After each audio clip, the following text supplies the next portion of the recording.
This is Lisa from Mobile Tech Review, and this is the OnePlus 9 Pro. We'll also be reviewing the OnePlus 9, not Pro, but this time around it's the Pro model. So here it is. They're going full frontal flagship at this point with OnePlus.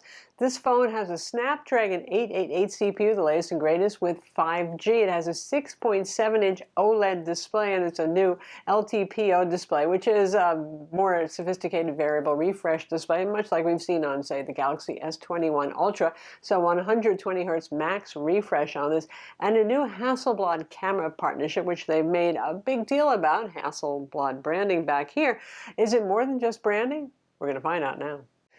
But before we dive into those cameras, there is more to a phone than, well, the cameras these days, much as that might seem not the case given what manufacturers and some reviewers focus on.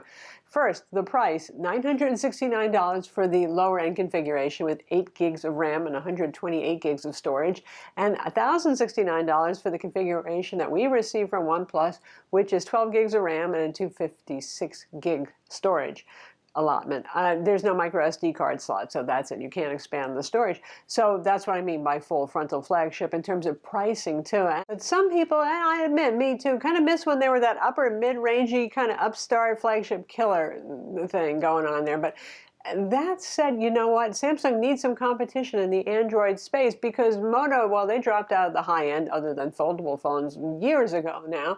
And LG really has a pretty small market segment. So we need somebody to keep Samsung on their toes and to maybe offer a different kind of experience than Samsung offers. So that's why this is worth a look when you're just thinking, well, why shouldn't I? Besides, some people really don't like Samsung software or whatever. You know, it's up to you. Carrier compatibility, another important point, right? You know, so it's sold, as has been the case with OnePlus phones, as a T-Mobile phone. You can get it that way if you want for both the 9 and the 9 Pro. You can also buy it unlocked, and unlocked is a nice proposition there, and it will work on Verizon's low-band 5G. Admittedly, they've just started rolling that out. They've been focusing on that super fast but super small footprint millimeter wave 5G. This is only certified for the lower of 5G.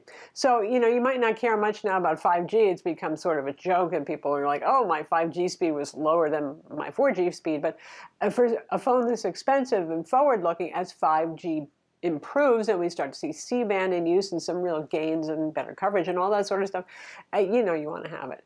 So AT&T, this is a sad story. AT&T has not certified it to work, and they haven't said a word about their intent to do so. So they're, you know, one of the big 3 networks. That does count for something. It will work on AT&T's 4G network, so that's okay. But carriers actually have to approve a phone before they allow it on their 5G network. That's what's going on with that. So those things out of the way. The rest of the phone, it's your typical flagship specs. You've got glass on the back, you've got glass on the front. It's Gorilla Glass 5 now, thankfully, so a little bit more, hopefully, drop and shatter resistant. We hope.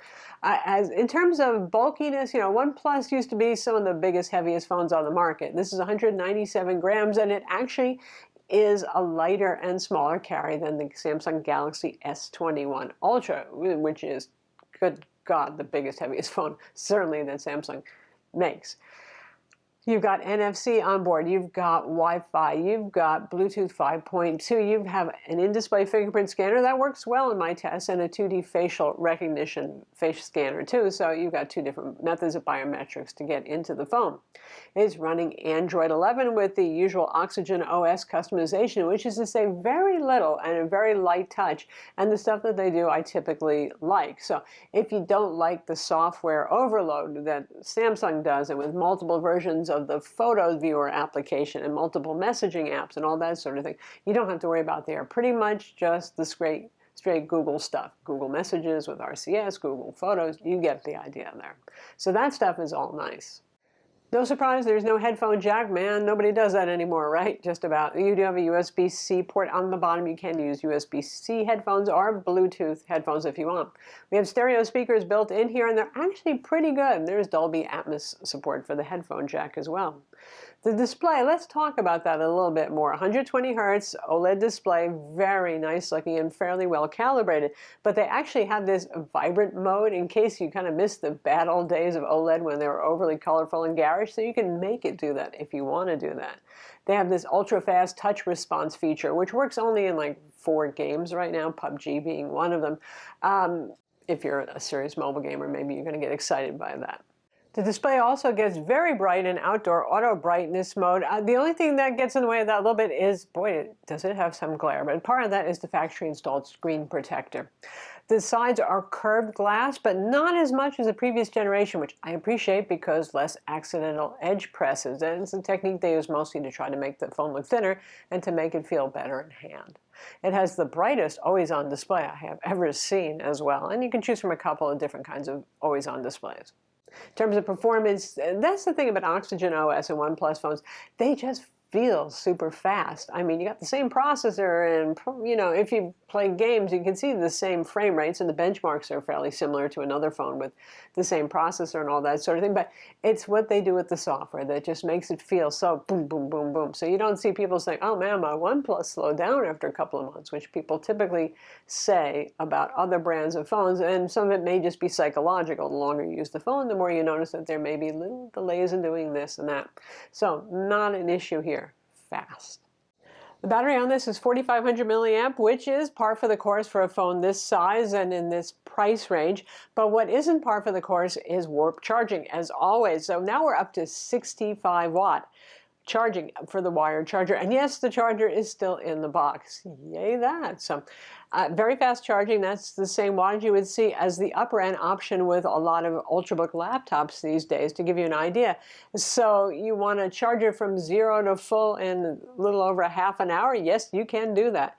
But even more crazy is their new latest Warp wireless charger, the 50T. So that charges at 50 watts, a wireless charger. And 15 watts is currently for Qi wireless charging, about as fast as it gets. So that is crazy. And no, the phone does not catch fire and burn and yada yada. And if you do want to buy that wireless charger, that's around 70 bucks or so and comes with a USB-C cable, but you'll have to use the charger that came with your phone, the 65-watt charger, to do that. So for those of you who are a fan of wireless charging, I'm sure you'll be thrilled. It also works with Qi wireless charging too. If you have existing Qi wireless chargers, it'll just charge at the usual slower 15-watt rate or whatever it's rated for. And you can use third-party or other phone brands USB-C chargers too. You just won't charge at crazy warp charge speeds. Likewise, you can use the warp charger with other phones, and it'll just charge at whatever maximum speed those other phones support. Got that? And yes, it also supports reverse wireless charging too. So it can charge other Qi devices like a smartwatch or something like that. And OnePlus will be coming out with a smartwatch, speaking of. Looking forward to reviewing that as well. All right, so we've got all of that out of the way. It's a nice enough looking phone, nothing unique about it, not one of their riskier designs like the McLaren design phone that they had. Oh, that one was pretty. But it's a pleasant looking phone, clad in Gorilla Glass. We still have the alert silencer slider switch that I like a lot. I think a lot of you probably do too. So what about the cameras? They made a big deal about this whole Hasselblad thing, shoot for the moon, yada yada. So OnePlus never had bad cameras, they just didn't have class-leading cameras. So this is their attempt to get there. And really, cameras are the big marketing differentiator these days between phones, because a lot of us don't even buy standalone point-and-shoot cameras anymore. You just go with what your phone has. So if you're into your camera on your phone, keep watching this part. They're getting there. Let's put it that way. So, they did a collab with Hasselblad, and I would say that Hasselblad actually had some say and input, it looks like. Sometimes it's just throw a logo on there, pay a company some money, and you're done. But they say this is part of a 3-year thing going on. And mostly it's about the color space. I'm probably not the only one that's going to tell you that, which means, Samsung goes for the over-the-top colors, kind of with a bit of a bluish color cast, which is great if you're doing landscapes, maybe not so great when you're shooting people. But here, the colors are more natural and more neutral. Almost pixel-like, or almost, iPhones tend to be a little bit warm, the warmer end of natural. So maybe more pixel-like, but sometimes still a little on the blue. Sometimes even some colors are a little understated compared to reality, but not too often. White balance is pretty well handled on it. So those are the good things about it. And you have a manual mode inspired by Hasselblad. And you have shutter speeds that remind me of a Hasselblad camera, which is a very expensive family of cameras that probably most of you will never use, like $6,000 or whatever, but not the fastest shooting cameras in the world. So I have missed photos of our very active cat, for example. So if you have kids, if you have pets, and you want to do that kind of action photography thing, keep in mind, just keep mashing on the shutter button and you might catch the shot that you want to catch. All right, enough of that. 48 megapixel main sensor. And by the way, not much difference between the 9 Pro and the 9 for cameras. What you're not getting is a telephoto lens, particularly on the not Pro OnePlus 9. So 48 megapixel Sony main sensor on this, and it's a fast enough lens and it takes very pleasing pictures. So a lot of people who I would call the normals out there would take pictures with this and say, well, this is delightful stuff, and you wouldn't be wrong. But us reviewers and those of you who are camera aficionados will keep looking at pixel peeping and all that sort of thing. And I wouldn't say they beat the Samsung Galaxy S21 Ultra yet, or even the iPhone 12 Pro Max, but just being up there is a step in the right direction. And it's the early stages of their partnership.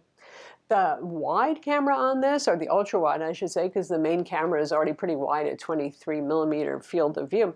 The ultra wide, which is 14 millimeter field of view, is very good, and it's a pretty large sensor. It's also Sony. They put a big focus on this, pun intended, and it takes very good pictures. And they have some control of barrel distortion. You know, wide angles tend to look kind of fisheye and weird. It's well done, and the pictures, I would say, are certainly at least as good as the iPhone 12 Pro Max when it comes to the ultra-wide angle. The telephoto is where it stumbles a bit because that's an 8 megapixel sensor, and it's not any impressive zoom ratio. If you're a telephoto person, and I confess that I am, I like to do portraits, I like to capture wildlife and the cat without getting up in the cat's face, which will assure that he's going to stop doing whatever cute thing he was doing. This is 3.3x optical zoom, so yeah. And if you digital zoom, it's the typical, it's going to degrade, especially if you're only working with an 8 megapixel sensor. So if you want that awesome 10x zoom that you get with the Samsung Galaxy S21 Ultra, no. iPhone 12 Pro, not Max level, yeah, still not quite there in terms of image quality, but in good light, it's pretty good. In low light, it gets pretty noisy fast. Night shots on this are quite pleasing and better than real life. Take a look at this image shot of the backyard, which was really pretty much pitch black other than those little LED lights around the pool and vague light coming from the neighbor's house, and suddenly it's a colorful and much brighter shot, which is what camera phones do these days. They have better night vision than we do, certainly. It's well done.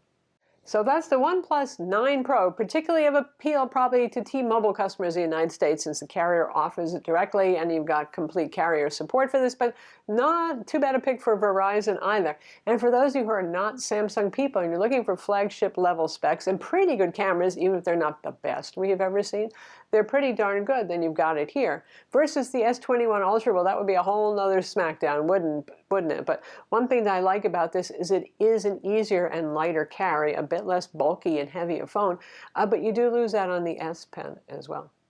I'm Lisa from Mobile Tech Review. Be sure to subscribe to our YouTube channel for more cool tech videos, and thumbs up if you like this vid.